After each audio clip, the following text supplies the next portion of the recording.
स्वयं हमारे साथ आकर खड़े हो जाते हैं।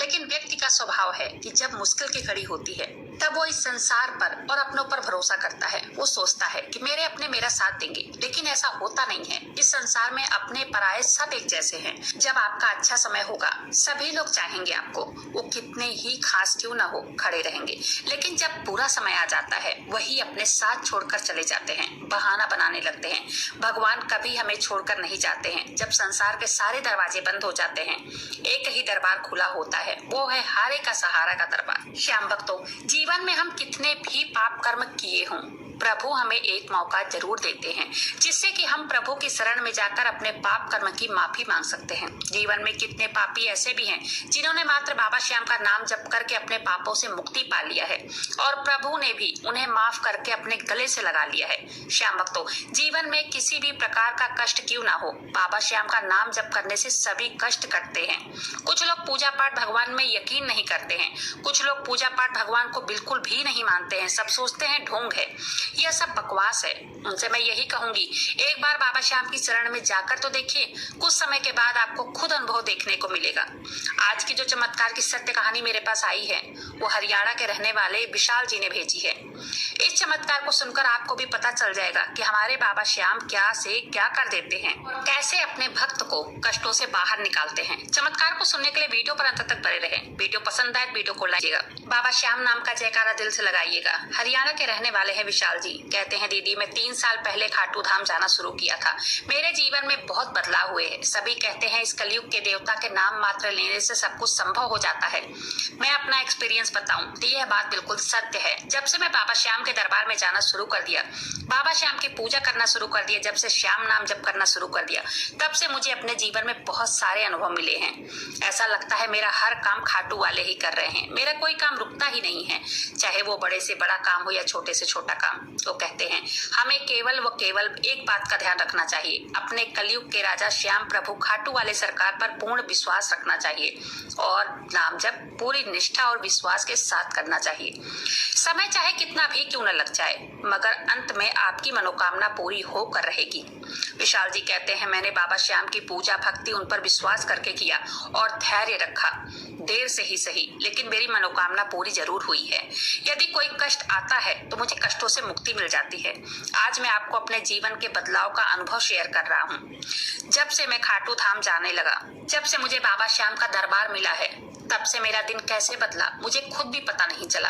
मेरी एक होलसेलर की दुकान है, बहुत अच्छा चल रहा था दुकान। उनका परिवार भी बताते हैं बहुत खुशी से रह रहा था। दुकान किराने की थी और होलसेलर की थी, बहुत बढ़िया चलती थी। ये बताते हैं जब जेब में पैसा होता है ना, हमारे पैर धरती पर रहते ही नहीं हैं। ये कहते हैं मैं भी ज्यादा पैसे वाला बन गया था। मेरे पैर धरती पर थे ही नहीं, मेरा संगत गलत लोगों के साथ हो गया था। नशा करना, ताश जुआ खेलना, यही मेरा रूटीन हो गया था। घर वाले समझाते, लेकिन उस समय मेरी समझ में कुछ भी नहीं आ रहा था। चाल जी की गलत आदतों के कारण उनके मम्मी पापा उनसे नाराज रहने लग गए थे। ये कहते हैं मेरी आदतों के कारण घर में लड़ाई झगड़ा होना शुरू हो गया था। ये कहते हैं दुकान पर जाता ही नहीं था मैं। सुबह तो मैं 10 बजे सोकर उठता था, 1 घंटा दुकान पर जाता था। पहले उनके पिताजी होलसेलर की दुकान में काम करते थे, लेकिन अब वो बीमारी की वजह से दुकान पर जा नहीं पाते थे, बैठ नहीं पाते थे वहां पर जाके। इनकी एक बड़ी मार्केट में होलसेल की बहुत बड़ी दुकान थी, जहाँ से छोटे दुकानदार भी सामान लेकर जाते थे अपनी दुकान के लिए। आस पड़ोस के लोग राशन भी भरवाते थे। इनकी दुकान बताते हैं पहले बहुत अच्छी चल रही थी। इनके पिताजी जाके बैठते थे, लेकिन अब बैठ नहीं पाते थे।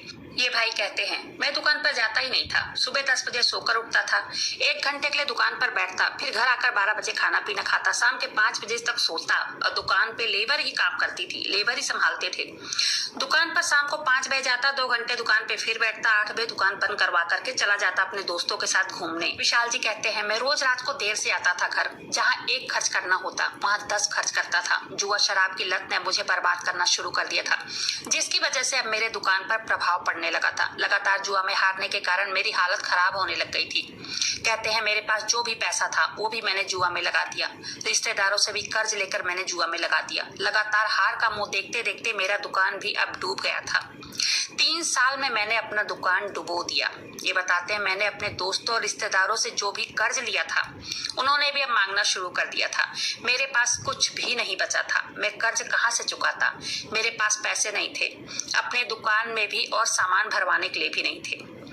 कहाँ से करता। ग्राहक भी वापस लौटकर जाने लगे थे। ये कहते हैं मुझे अपनी गलती का एहसास हो गया था, लेकिन अब क्या फायदा था, सारे पैसे मैंने ही तो बर्बाद किए थे। घर में लड़ाइयाँ होती, मेरी माँ मेरे पापा बोलते तुम्हारी वजह से आज मेरी ये हालत हो गई है। मुझे खुद पर ही गुस्सा आने लगा था। मेरे मन में होता आज मैंने अपने हाथों से अपने परिवार को रोड पर लाकर खड़ा कर दिया है। मैंने हर किसी की मदद की, लेकिन जब मेरा बुरा वक्त आया वो लोग मेरा साथ नहीं दे रहे हैं, बल्कि मुझसे और दूरियां बना ले रहे हैं। किसी की कोई मदद नहीं मिल पा रही थी। ये कहते हैं कुछ समझ में नहीं आ रहा था कि अब करूं तो क्या करूं। अकेले में रोता था। सबने मुझे कितना समझाया था, लेकिन मैंने किसी की बात नहीं मानी थी। फिर मैं अपने परिवार से नजरें चुराने लगा था। मेरे मन में होता आत्महत्या कर लूं, सबको मुझसे छुटकारा मिल जाएगा। ऐसे ही 1 महीने बीत गए।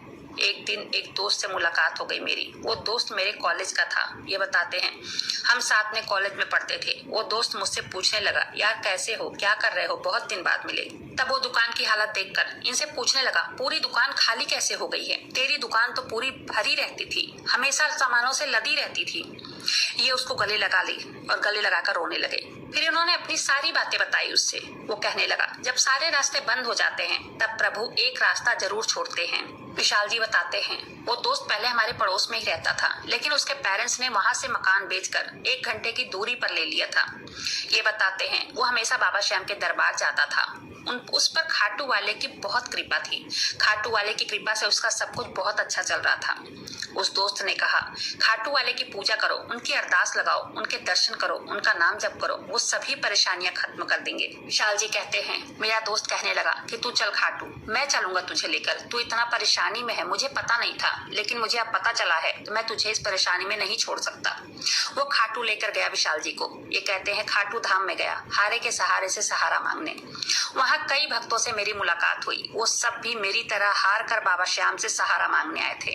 वहां के एक पंडित से भी मेरी मुलाकात हुई। तब उस पंडित से मेरे दोस्त ने मेरी सारी परेशानियां बताई। वो पंडित जी ने कहा, तू श्याम श्याम रटता जा, फिर देखना।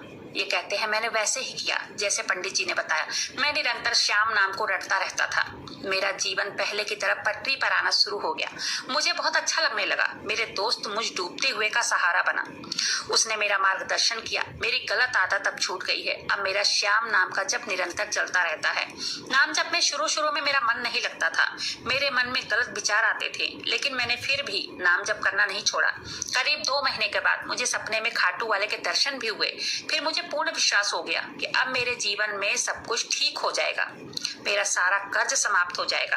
खाटू वाले की कृपा से मेरे घर में खुशहाली फिर से लौट आई है। मेरा पूरा परिवार फिर से खुश रहने लगा है। मुझे 3 साल हुए खाटू धाम जाते। 3 साल में मेरा सारा कर्ज खत्म हो गया। मेरी दुकान फिर से चलने लग गई है। आज मुझे पूर्ण रूप से विश्वास हो गया है कि खाटू वाले हारे का सहारा हैं और वो बहुत चमत्कारी हैं। श्याम भक्तों, जिस पर बाबा श्याम की कृपा होती है वो कहीं और भटक नहीं सकता है। उसका उद्धार होकर ही रहता है। और ये भी सच है, जब तक हमारा प्रारब्ध नष्ट नहीं होता है तब तक उसे हमें भोगने से कोई नहीं बचा सकता है। केवल प्रभु का नाम ही है जो हमारे कष्टों से हमें बचा सकता है, हमारे प्रारब्ध से हमें बचा सकता है, हमारे प्रारब्ध को नष्ट कर सकता है। व्यक्ति जब श्याम नाम का आश्रय ले लेता है तब अनहोनी भी होनी में बदल जाती है। इसलिए जितना हो सके प्रभु का निरंतर नाम जप करते रहना चाहिए। इनके जीवन के चमत्कार की सत्य कहानी यहीं पर समाप्त होती है। वीडियो पसंद